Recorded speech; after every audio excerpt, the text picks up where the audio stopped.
My mom and dad own this tractor, but they purchased it from a gentleman in northern Illinois that had the tractor about 6 years, I think. We've had it about 4. This tractor actually was restored by a FFA-er from Texas, and it was an AC Delco restoration competition and won. I actually saw this tractor at the Farm Progress show. It was in the Titan tire booth the year he won, and a gentleman from northern Illinois purchased the tractor from him, and then we ended up with it about 4 years ago. And obviously it was fully restored, what I would call a nut and bolt restoration.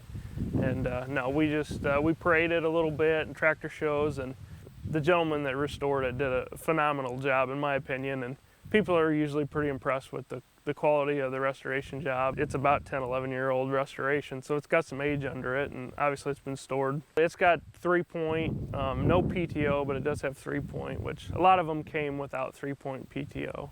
I believe it's one of the first Allis Chalmers that had a turbo, you know, a little bit younger than some of the tractor collectors, so I guess that's kind of what I grew up driving as a little kid was, you know, the 70s, 60s, late 60s, 70s era, which we were still farming with at the time. So kind of into that, but who wouldn't like the D21? It's a pretty impressive beast as you sit in the seat and look at that wide hood, and just a pretty cool tractor.